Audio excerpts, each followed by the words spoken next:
I want to talk about Dana White for a second.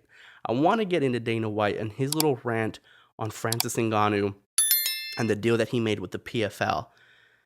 There were just so many things that Dana White was saying that was just so, I mean, the level of hypocrisy from it. We'll get into this, okay? First thing that I had an issue with was Dana White saying that Francis wants to take zero risks.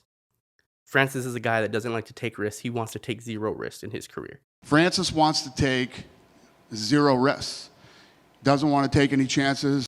Francis fought Cyril Gane on one leg so that he can fulfill his contract, knowing that if he lost to Cyril Gane on one leg, if I go out there and lose, the leverage he had for boxing, the leverage he would have for another promotion like the PFL that he signed, all of that leverage goes away if you lose that fight to Cyril Gane.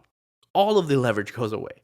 He took that fight knowing he needed to get knee surgery, knowing he had to get surgery immediately after. Still took it because he just wanted to get out of his contract and be free and have the opportunity. So he said, not only will I take the fight, I'll take the fight needing surgery. I'll take the fight on one damn leg. I'm going to beat this guy, have all of the leverage, go out and get my money. So to say that he wants zero risk is insane. He also said Francis hasn't fought in 18 months. And then he says, that's just not what we do here. They're going to pay a guy that hasn't fought in 18 months. That's just not what we do here. I mean, you're going to pay a guy not to fight for a year, and it's already been like 18 months. Colby Covington last fight was in March of last year. He has no signed fight that we're aware of against Leon Edwards yet. There's no date. We don't know when that fight's going to take place, and it happened in March of last year. Dana White says, oh, Francis has only fought 3 times in 3 years. He's fought 3 times in the last 3 years. Colby Covington has fought 3 times in 3 years, and he's promised a 3rd title fight, no matter what. No matter what. That's clearly what you do here. It's just not what we do here. It's not what we do. We don't do that here. Clearly that's what you do here. Bilal Muhammad has been active and winning and beating everybody. Bilal Muhammad just took a fight on short notice against Gilbert Burns and wins that fight, knowing this is my one last chance to skip over a guy who I deserve a title fight more though in Colby Covington. So don't say that's not what we do here. We don't let guys come back in after 18 months of a layoff. We don't let guys fight 3 times in 3 years and get rewarded for it. Yes, you do. There's clear evidence of it. And then he's bringing up Anthony Joshua. Anthony Joshua called it a gimmick fight this week. I think he's just trying to let everybody else know, hey, don't fight Francis Ngannou. Don't give him what he wants. It's just weird to me that Dana White would be hurt. It looks like he would feel some type of way if Francis did in fact go and get a boxing agreement, get a boxing match with Tyson Fury or one of these guys and get big pay. It's going to annoy Dana on a deep level, and I don't understand why. And then he started talking about boxing as a whole, saying it's just gimmicky fights. He said the problem with boxing, that's the problem with boxing. It's all gimmicky fights. All they have is gimmick fights now. And that's one of the big problems with boxing right now, is it's all about these gimmicky type fights. Dana, how many times have you been caught watching a boxing match during one of your own events? We've seen it. There's pictures of Dana White with the prompter in front of him, sitting cage side, sitting ringside to one of his own pay-per-view events, watching a Canelo fight, watching a Tyson Fury fight, watching Fury Wilder, watching Canelo Bivol, watching Canelo Plant. What are you talking about?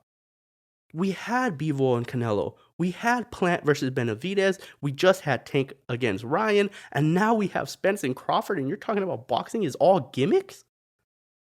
Boxing is not its own promotion. Whatever happens on the outsides of boxing, that would be are you referring to Jake Paul? Are you referring to KSI's Misfits boxing?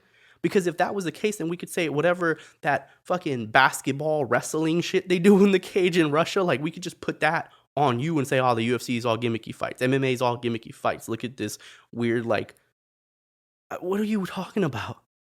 Saying gimmick fights are not what we do in the UFC. You created a league for a sport where 2 guys on cocaine will slap the piss out of each other for money. You don't do gimmicky stuff?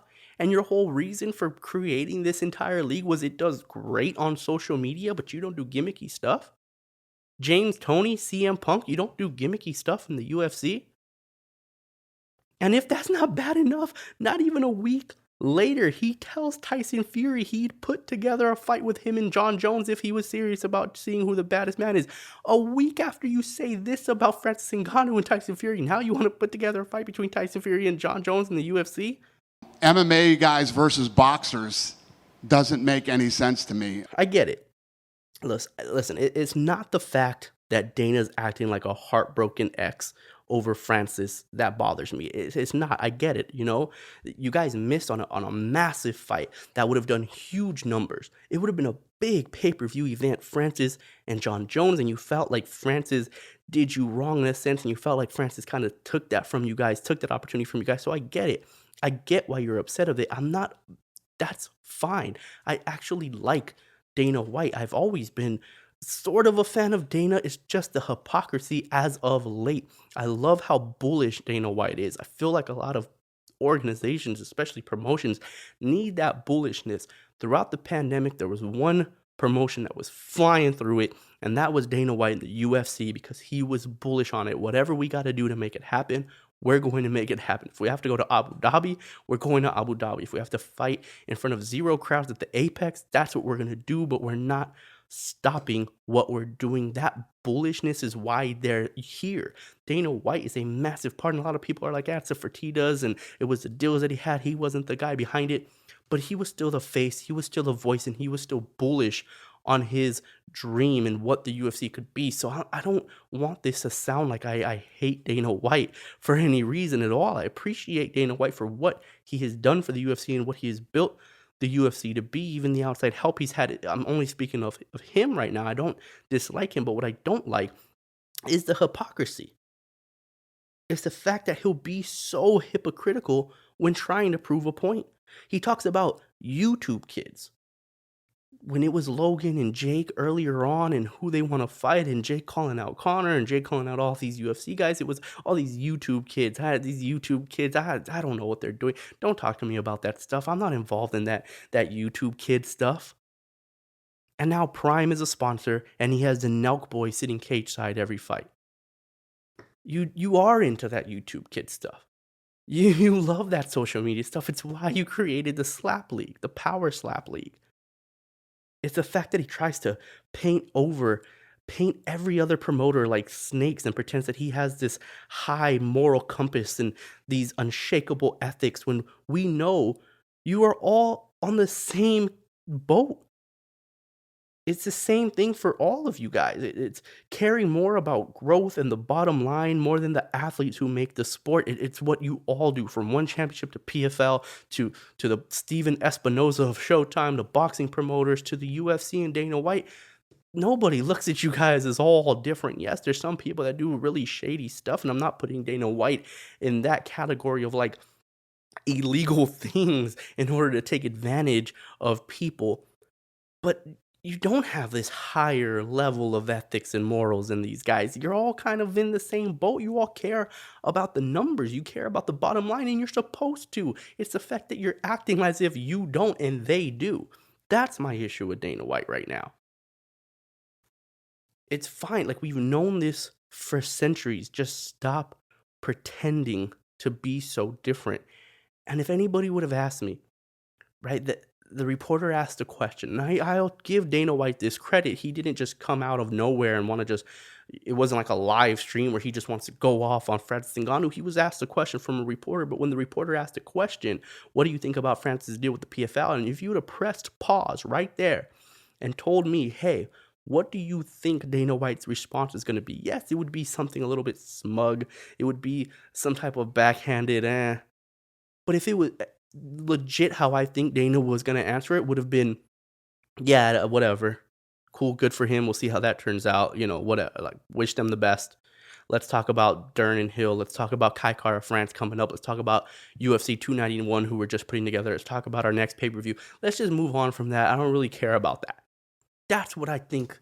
That's what I would have thought the response from Dana White was going to be. So the fact that he went on this long rant just shows, like, man, you might be regretting the fact that you didn't keep him. And that's just not what I do here. It's not what I do. You might be regretting the fact, the same way Francis said he'll always regret it. Dana White, I think, is always going to regret that he would never see Francis and John Jones. And so will we. So will we. This whole thing is just a bunch of bullshit.